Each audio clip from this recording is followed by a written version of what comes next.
Welcome to the series of MGT 611 new short lectures. ये MGT 611 की new short lecture series की video है। Complete series इस channel के ऊपर अपलोड की जा रही है और आज की वीडियो के अंदर आपको लेक्चर नंबर 16 करवाया जा रहा है, जो कि है discharge of contract and remedies for breach of contract. तो शुरू करते हैं आज के इस ट्यूटोरियल को। इसमें है modes of discharge of contract. Contracts जो है, कोई भी कॉन्ट्रैक्ट डिस्चार्ज हो जाता है जब ऑब्लिगेशन जो उसकी वजह से बनती हैं, कॉन्ट्रैक्ट की वजह से वो ख़त्म हो जाती हैं, तो कॉन्ट्रैक्ट जो है वो डिस्चार्ज हो जाता है। और डिस्चार्ज के बाद कोई भी पार्टी जो वो बाउंड नहीं रहती, जो टर्म्स ऑफ कॉन्ट्रैक्ट होती है उसकी उससे बाउंड नहीं रहती। डिस्चार्ज किया जाता है इन तरीक़ों से, मुख्तलिफ़ तरीक़ों से, बाय परफॉर्मेंस के ज़रिए, बाय एक्चुअल परफॉर्मेंस परफॉर्म करते हुए। जो प्रॉमिस थे उनको परफॉर्म कर लिया, कॉन्ट्रैक्ट जो है वहीं पर ख़त्म हो जाता है, डिस्चार्ज हो जाता है। बाय ऑफरिंग परफॉर्मेंस और टेंडर ऑफ परफॉर्मेंस, इसके ज़रिए भी या तो एक्चुअल परफॉर्मेंस हो कि परफॉर्मेंस जो वो कंप्लीट हुई जिस तरीके से एग्री किया गया, या फिर इसके अलावा ये भी होता है टेंडर, यानी कि ऑफ़र ऑफ परफॉर्मेंस, के एक पार्टी ऑफ़र करती है परफॉर्म करने के लिए उनका हिस्सा, लेकिन दूसरी पार्टी रिफ्यूज़ कर देती है। और उसके अलावा एक बाय इम्पॉसिबिलिटी ऑफ परफॉर्मेंस, यानी कि अगर परफॉर्म करना कॉन्ट्रैक्ट को बन जाता है इम्पॉसिबल या अनलॉफुल बन जाता है, तो फिर वो वॉइड हो जाता है। और इसके अलावा by agreement of party agree कर लेती हैं आपस में कि कैंसिल कर दें, सब्सटीट्यूट कर दें या अल्टर कर दें कॉन्ट्रैक्ट को। उसके अलावा बाय ऑपरेशन ऑफ लॉ के ज़रिए भी कुछ ऐसे लीगल इवेंट हैं जो ऑटोमेटिकली डिस्चार्ज कर देते हैं कॉन्ट्रैक्ट को, जैसे कि इंसॉल्वेंसी हो जाना, बैंकरप्ट हो जाना।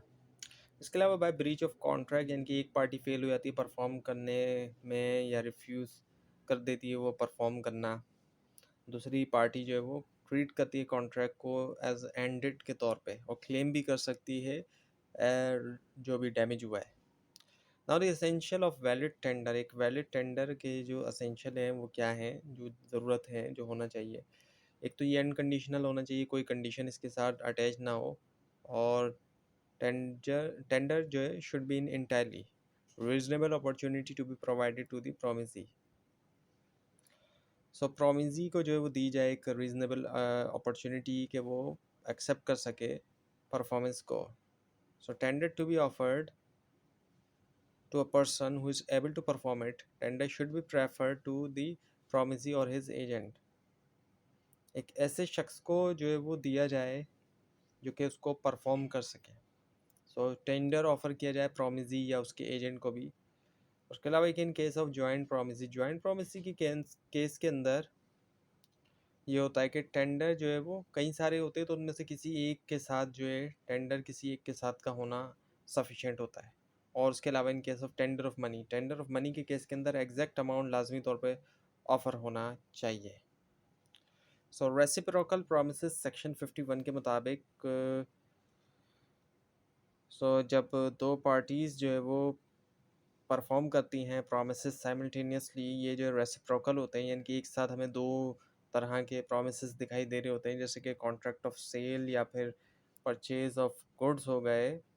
कॉन्ट्रैक्ट ऑफ सेल में यही होता है कि सेलर को लाजमी तौर पे डिलीवर करना है गुड्स और बायर को पे करना है उसी सेम टाइम पे। ये रेसिप्रोकल हो गया ना, एक साथ दो चीज़ें हो रही हैं, सेलिंग भी हो रही है, पेमेंट भी हो रही है। और उसके अलावा ये कि order of performance of reciprocal promises जो सेक्शन 52 में है, इसके मुताबिक हम देखें ऑर्डर की जब बात की जाए, तो अगर कोई ऑर्डर ऑफ परफॉर्मेंस बताया गया कॉन्ट्रैक्ट में, तो वो तो उसी मुताबिक होगा कि पहले ये फिर बाद में ये फिर बाद में। लेकिन अगर नहीं बताया गया ऑर्डर, कभी नहीं बताया जाता कि कौन सी चीज़ पहले करनी है, तो फिर वो नेचर ऑफ ट्रांजैक्शन के ऊपर डिपेंड करता है। अब जैसे कि बिल्डिंग कॉन्ट्रैक्ट के अंदर कॉन्ट्रैक्टर लाजमी तौर पर स्ट्रक्चर बिल्ड करेगा, उसके बाद ही फिर ऑनर जो है वो पे करेगा। पहले स्ट्रक्चर होगा, बनेगा, फिर ही ऑनर पे करेगा।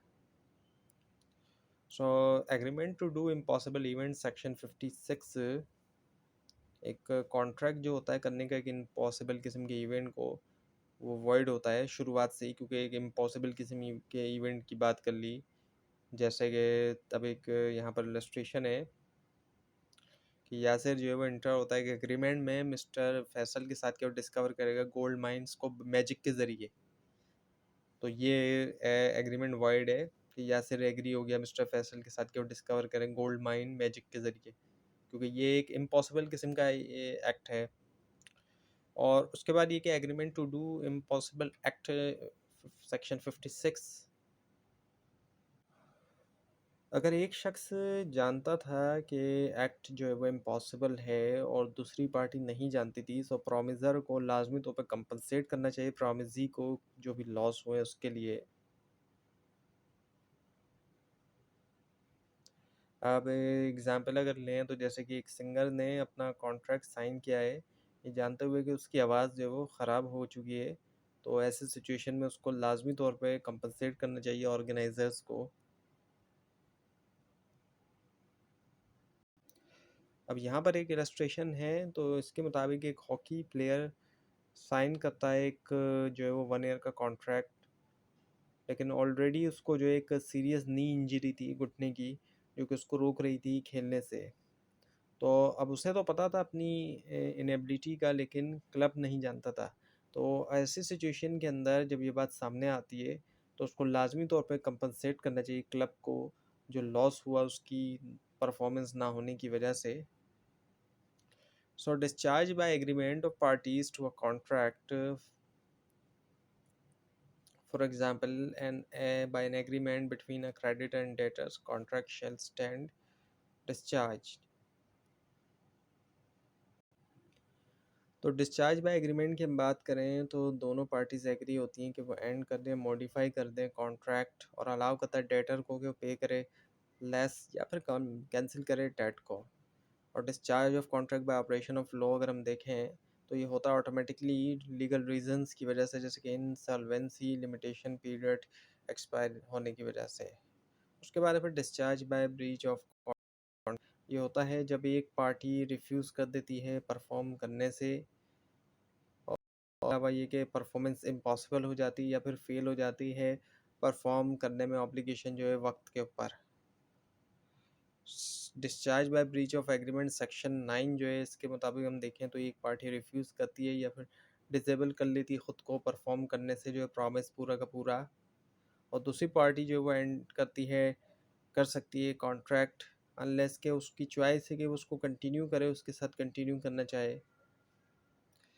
जैसे कि अगर ए ने कॉन्ट्रैक्ट किया बी के साथ पेंट करने के लिए उसका हाउस, लेकिन रिफ्यूज़ कर दिया कि वो वर्क स्टार्ट करे, सो बी टर्मिनेट कर सकता है कॉन्ट्रैक्ट को, और चाहे तो वो कंटिन्यू कर ले, वो उसके ऊपर है। So situation where parties has lawful excuse for not performing his contractual application. अब कुछ ऐसे भी सिचुएशन होती है जहाँ पे लॉफुल एक्सक्यूज़ भी होता है पार्टीज़ के पास कि वो अपनी कॉन्ट्रेक्चुअल एप्लीकेशंस को परफॉर्म ना कर सकें, तो परफॉर्मेंस बिकम्स इम्पॉसिबल। एक ऐसी सिचुएशन आ गई कि परफॉर्मेंस इम्पॉसिबल बन गई, मुमकिन नहीं है परफॉर्म करना, कुछ भी ऐसा हो गया। Promisor tenders performance but rejected by promisee. Promisor perform offer तो करता है परफॉर्म करने के लिए, लेकिन प्रॉमिसी ने ही रिजेक्ट कर दिया। और उसके अलावा ये कि one party made it possible for the other party to perform, एक पार्टी ने रोक दिया दूसरी को परफॉर्म करने से। उसके अलावा एग्रीमेंट हुआ, म्यूचुअल एग्रीमेंट है कि परफॉर्म ना किया जाए। और उसके अलावा ये कि प्रॉमिसी ने एक्सेप्ट किया पार्शियल परफॉर्मेंस को फुल सेटिस्फेक्शन के तौर पे।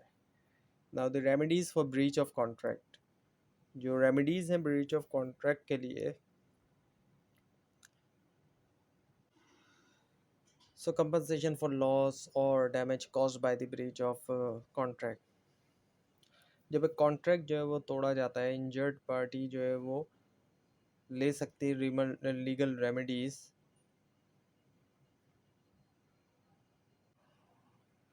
अच्छा, ये कि जो इंजर्ड पार्टी होती है ये क्लेम कर सकती है कंपनसेशन जो है लॉस या जो डैमेज हुआ जो कि नेचुरली तौर पे आता है ब्रीच से, या फिर लॉस जो कि फोर्सिबल था जब कॉन्ट्रैक्ट जो वो बनाया गया तब। और ये एक चीज़ है कि कोई भी कंपनसेशन जो है वो नहीं है रिमोट या इनडायरेक्ट लॉस के लिए। एग्जाम्पल लें तो ये कि अगर एक टेलर जो है वो फेल हो जाता है डिलीवर करने में वेडिंग सूट जो है वक्त पे। और डैमेजेस में जो है वो क्या शामिल होते हैं, कॉस्ट ऑफ रिप्लेसमेंट तो शामिल है लेकिन इमोशनल डिस्ट्रेस शामिल नहीं है।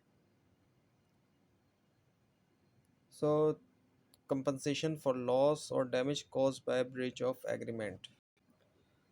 तो अगर एक ऑब्लिगेशन जो है वो सिमिलर एक कॉन्ट्रैक्ट के जैसे कि कॉजाई कॉन्ट्रैक्ट है वो फुलफिल नहीं हुई, तो इंजर्ड पार्टी जो होती है वो स्टिल इंटाइटल है कंपनसेशन के लिए, जैसे एक कॉन्ट्रैक्ट जो है वो ब्रीच कर चुका है। और एग्जांपल अगर इसके लिए, तो आपने मिस्टेकनली जो है वो पे कर दिया पैसा जो आपने वो नहीं किया, तो आपको लाजमी तौर पे तो वो जिसको पे किया वो आपको लाजमी तौर पे रीपे करे। सो इसको जो है वो ट्रीट किया जाता है कॉन्ट्रैक्ट ड्यूटी के तौर पे। सो अब इसकी जो एक्सप्लेनेशन है अगर हम उसको देखें, सो जब कैलकुलेट कर रहे हैं डैमेजेस, कोर्ट्स को कंसिडर करना चाहिए कि क्या जो है इंजर्ड पार्टी जो है वो रिड्यूस कर सकती है लॉस को रीजनेबल एक्शंस के ज़रिए। जैसे कि अगर डिलीवरी जो हुई गुड्स की वो डिले हो गई और बायर जो है वो बाय कर सका कहीं और से सेम प्राइस के पास, तो कंपनसेशन रिड्यूस होगा उसी के मुताबिक। तो ये थी आज की वीडियो। आपको इस बारे में कोई क्वेश्चन हो और अगर इसमें कोई मिस्टेक दिखाई दे ज़रूर हाईलाइट कीजिए। और इस पूरी सीरीज़ को देखने के लिए और एग्जाम्स के प्रिपरेशन के लिए इस चैनल को सब्सक्राइब कीजिए, बेल आइकन के ऊपर क्लिक कीजिए। Thanks for watching this video and best of luck.